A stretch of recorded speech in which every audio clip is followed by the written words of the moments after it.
Hi, everybody. Welcome back to another episode of Cracking the Code.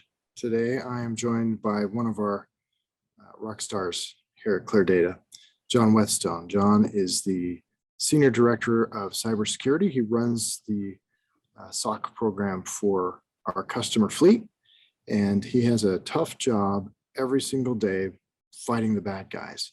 Just a little bit more about him. He's got 21 years of industry experience. The last 10, he's focused on cloud and data center security, more so the cloud in recent years. And previous to that, he was with the DoD and served some great time with the U.S. Army in cybersecurity. John, welcome to the program. We're excited to have you here. Tell us, what are you seeing lately? What's going on in your world? Thanks, Chris. Man, what's going on in my world? Staying busy, right? Day in and day out. But I think a lot of what we're going to talk about today, right, which is advanced cyber or advanced threat actors, targeting MSPs and others, soft targets like healthcare organizations. Now, just for the audience, MSP means managed service provider, and ClearDATA is one of those where we will provide managed services for our customers as well as managed defense services, which is what John is an expert in. John, we just saw about a month ago, we saw a couple of advisories from CISO. They've always done a great job of helping the industry understand what's going on and what's happening. Tell us what you read in that advisory. Tell us what your thoughts are from some of their suggestions on how to respond to that advisory. Sure. I think that the focus that CISA had were really on tangible things where you can make a difference, right? Especially for MSPs and soft areas that we have, and say let kind of fall to the wayside, right? Ways that we access our client environments like VPNs. A lot of times you find providers kind of trust that, hey, we have this third-party VPN that we've purchased commercially, right? Like it's going to be hard, right? We're not using open source software, and there's just some malaise around taking care of that infrastructure that's on the edge. This has become just a fertile ground for advanced threat actors, right? Whether it's PLA or Iran or Russia, right? They all utilize common CVEs that are related to border routers, VPN concentrators, even firewalls, right? And they just continue to attack these things. And more often than not, I think we as MSPs or even in clients, even put yourself in their shoes, again, these become the last things that you want to upgrade because there's network maintenance, there's downtime associated with these things. And so it continually just gets kicked down the road. Tons of change management around the VPN. You're absolutely right. The VPNs are some of the highest targeted assets in the entire fleet of assets for IT. It's crazy how much those appliances take from an abuse perspective.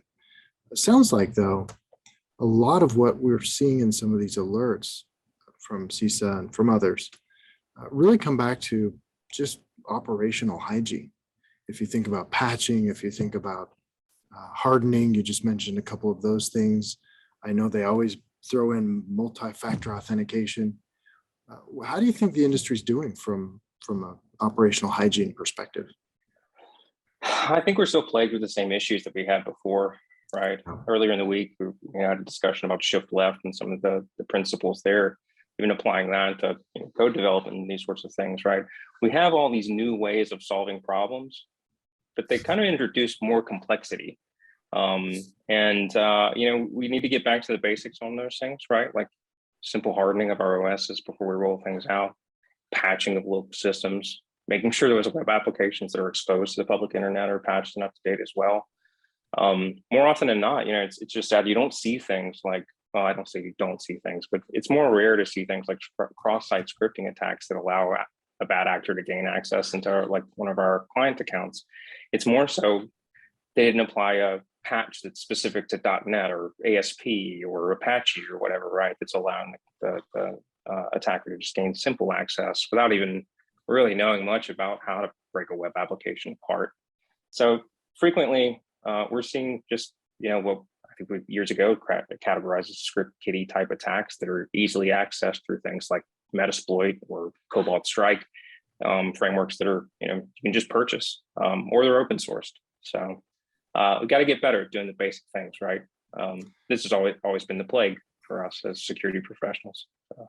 Yeah, I would echo that, John. I think you're spot on. We had a meeting a couple of days ago, maybe it was a week ago, with our policies code engine committee, where we were deliberating some of the lessons learned that we have seen over the past couple of months from what do we need to do to be better? What can we learn from the mistakes of others? One of the things that we talked about was web applications, and you just brought up web applications a few minutes ago. What were some of the takeaways you took from that meeting around how we can better protect these web applications?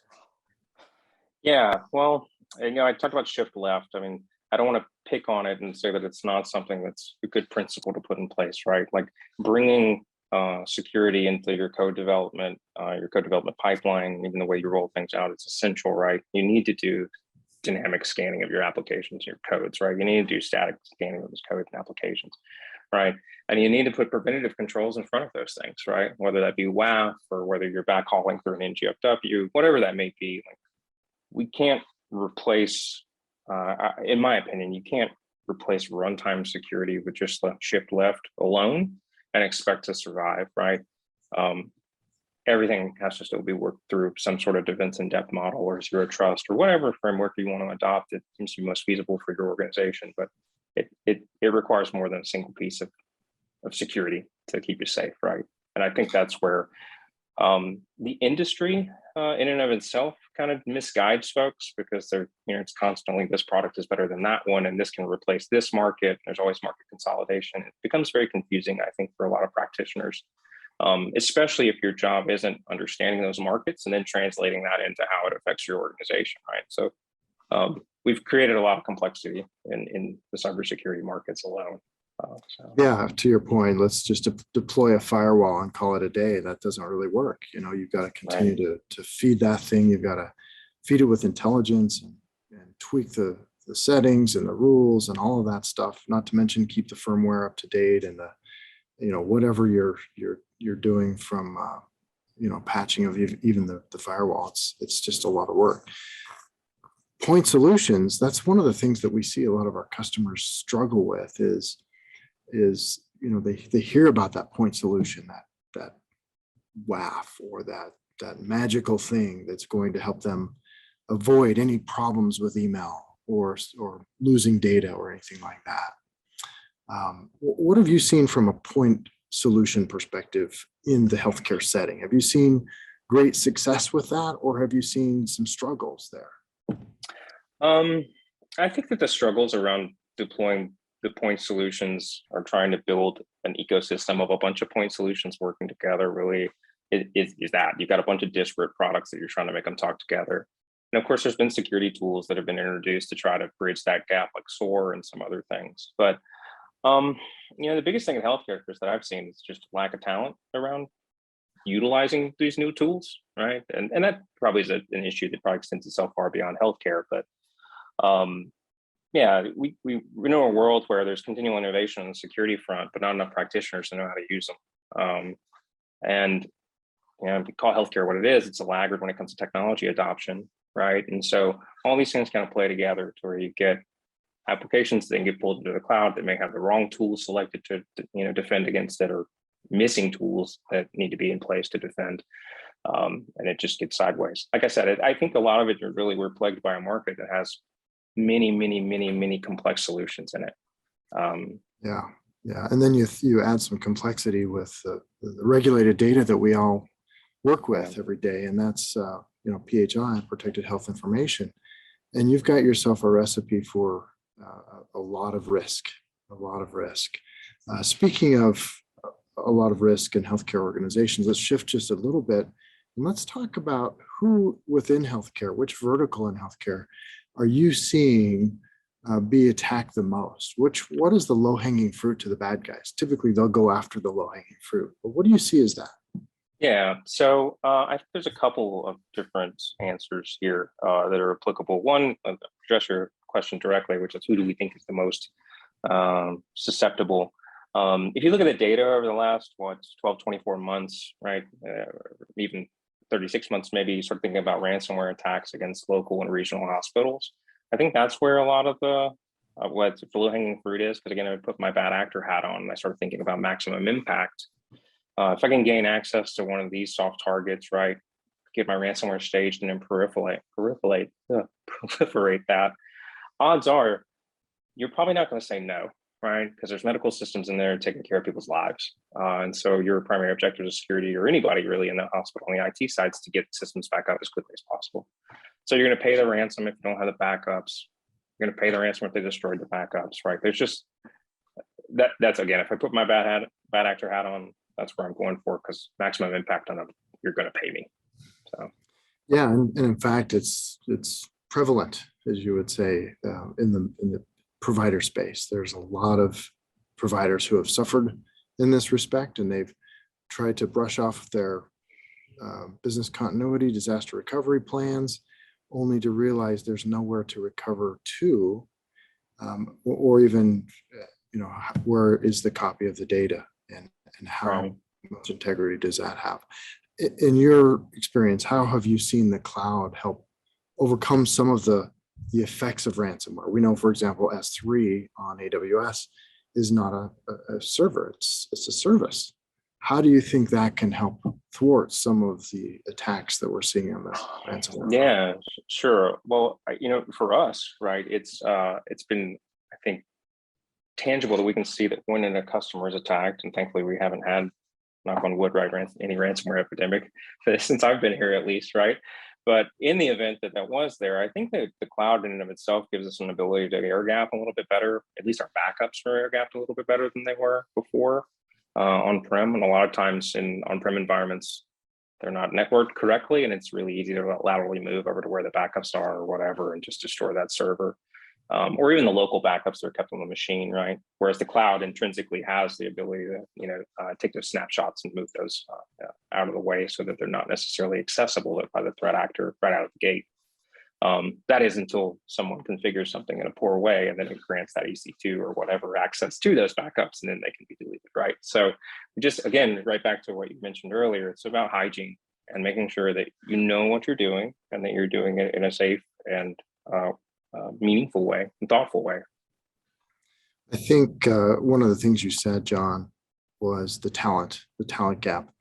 I was in Puerto Rico probably a month ago giving a speech to a bunch of providers on the island there, and they're suffering greatly from a lack of talent, where most of the talent that they see wants to go to the mainland. They're having a hard time recruit. We're seeing that on the mainland as well, where the cloud partners will gobble up the talent that they can get, and good for them, but it's tough for a healthcare provider to hire the talent that they need. You're a hiring manager here at ClearDATA. You get to go through that process a lot. What challenges do you see from a recruiting perspective? What are you seeing? For me, we actually, when we put a job description out, we do get a lot of resumes coming in, which I've been really thankful for. The problem is finding real experienced practitioners within that pool, right? Cybersecurity has become such a hot topic, right? And a way for a lot of folks to make a good deal more money than what they were able to make, 5-6 years ago in other fields. And so you've seen a lot of people really switch over, and you see a lot of people going through certs and these sorts of things, but really coming out of that with no tangible experience. And that's been the toughest one for us, is finding folks that have practical hands-on experience in the key and critical roles that we need, those really senior level incident responders, SOC guys, right? Threat intelligence analysts on that team. And then going back and sprinkling back in the gaps with guys that have less experience and let them train them up. That's been the hardest, just because, like I said, finding those guys that are already well developed. Because your point, they've either been scooped up by a CSP or they've been scooped up by the huge, cybersecurity vendors like that are out there in the world. Yeah, it's definitely a struggle. Let's talk a little bit about, coming back to hygiene. Let's talk about a pet peeve of mine, and that is emailing PHI. We just saw a breach declared by one of the larger providers/payers out of California, where 70,000 victims were notified that their PHI was accessed through an email system by someone who shouldn't have had access to that. My question is probably pretty obvious. Why do people still use email to transmit sensitive data, in your opinion, John?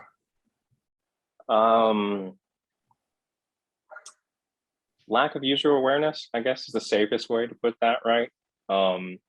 I think we as a community do a poor job educating our users, right? I think that's everywhere I've ever been in my entire career, but even more so now, right? And I call that out not only just because of what you said around like phishing and awareness like that, but also we need to like inform and equip our staffs with the knowledge that they need to just be better stewards of our own operational security in general, right?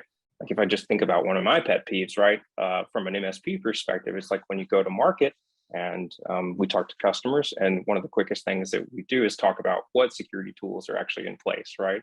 Well, how do we know that the person on the other side of the phone is actually who they say they are with the company and not just representing a bad actor representing themselves somewhere else, trying to gain intelligence on what we as ClearDATA utilize to protect our clients, right? And so that's one place I think we have to be more conscious just in general as MSPs and in the community is how are we better stewards of our organizational cybersecurity? And then another place I think that we need to really spend some time on is staff aug, right? Generally, a lot of people go to MSPs because of staff aug, but even sometimes they don't realize that MSPs also have their own staff aug, whether it's been nearshored or completely offshored for a lot of their operational staffs, right? And there's some interesting things that have popped up over the last 2 or 3 years, where I know you and I have talked about this before, Chris, right? Where the bad actors we're seeing in ransomware gangs are adopting techniques that we probably have associated with more Cold War tactics, right? With Russia and traditional espionage, where you're going out and you're actually trying to flip these people to be an asset for you. And that becomes a really, I think, simple thing for us to accept when we think about that we may have offshore talent or nearshore talent that's making $25,000 a year to do a job with somebody in the States that costs $120,000 a year. And it's pretty easy for a ransomware gang to reach out on LinkedIn, tap one of those guys, say, hey, we know you work for XYZ and they're protecting whomever. We'll give you $50,000 to run this binary and walk away, right? And we see this happening.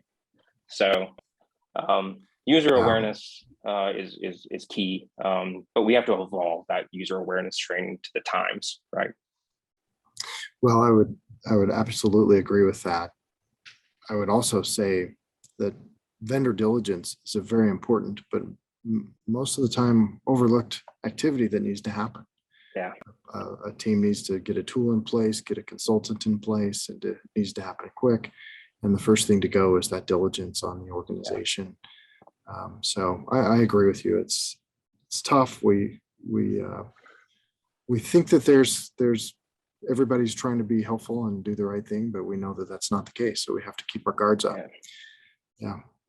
I think that's pretty much what we wanted to cover today. I know there's a lot we could discuss, a lot more we could discuss.